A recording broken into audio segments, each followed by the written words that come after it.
obviously, because you've been coaching for a while, you've seen athletes kind of burn out, and there's some of them that burn out super young.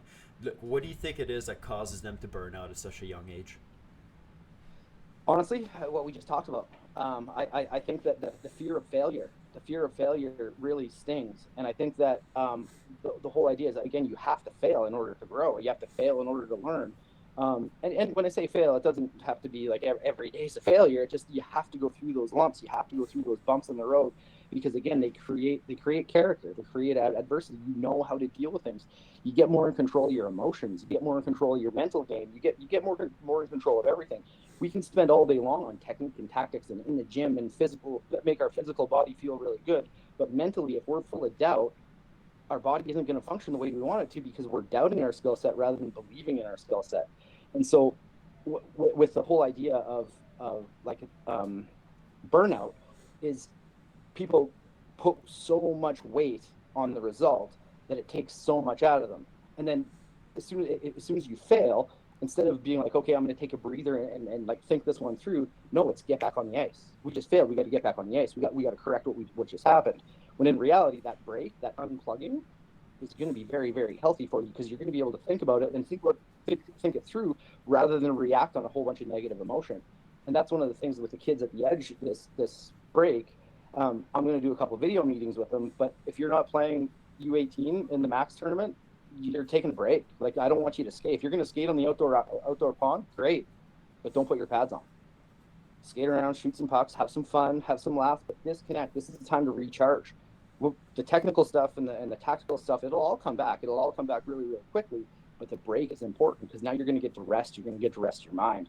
You're going to get to rest your focus. You're not going to have to go through a pregame routine to potentially not play, right? So you can actually relax and disconnect and get away from it a little bit, because then when you come back, there's going to be a little fire. You're going to want to come back. You're going to want to have something to prove, and you're going to have a little bit of energy that you want to spend on that.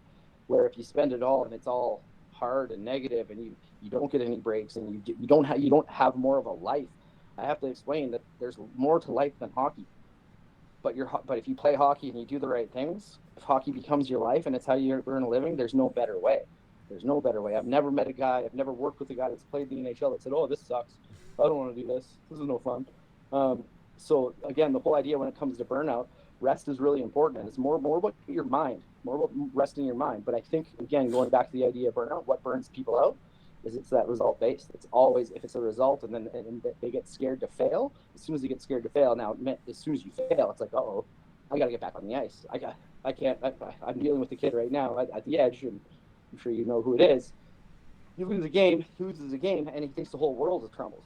Whole world's crumbled down, and now he's got to pick up all the pieces, and he's got to pick up all the pieces of his teammates, and the coach doesn't trust him now, and I don't trust him. And it's like, well, no, man, it's just one game. Like, in order to lose this game, you've learned a lot about how to rebound from this and put better preparation, so next time you're ready for it. And it happened.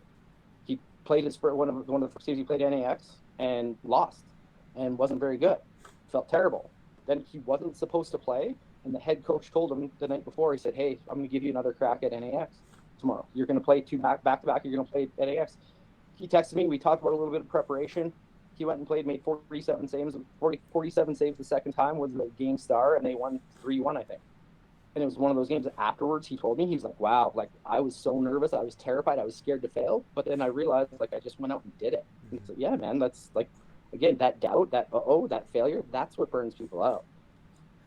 Do you think it's just hard for young kids to kind of like be long-term oriented instead of short-term? Because that's one thing I do find sometimes, like they focus so much on the short-term. That's when the idea of not taking a break and go and like burning out, that's where it kind of comes from. They can't see the big picture. They can't zoom out and see like, okay, this is my end goal, and me taking a break is actually going to help me for my end goal, my long-term goal. Maybe not for the short-term, but for the long-term, it's going to allow me to get where I want to go. Absolutely. That's the whole thing with the idea of like the results, right? That's the spring team stuff. That's the mentality of like, I remember early in my coaching career, everything was spring hockey. Nobody really, like, when I say nobody, all the hockey teams and all the Western League teams, they all paid attention during the season, but there was lots of people that didn't value their winter season. They were so into the spring season because they stitched AAA in their jackets and like, oh, so they made this big thing, but it was all based on the results.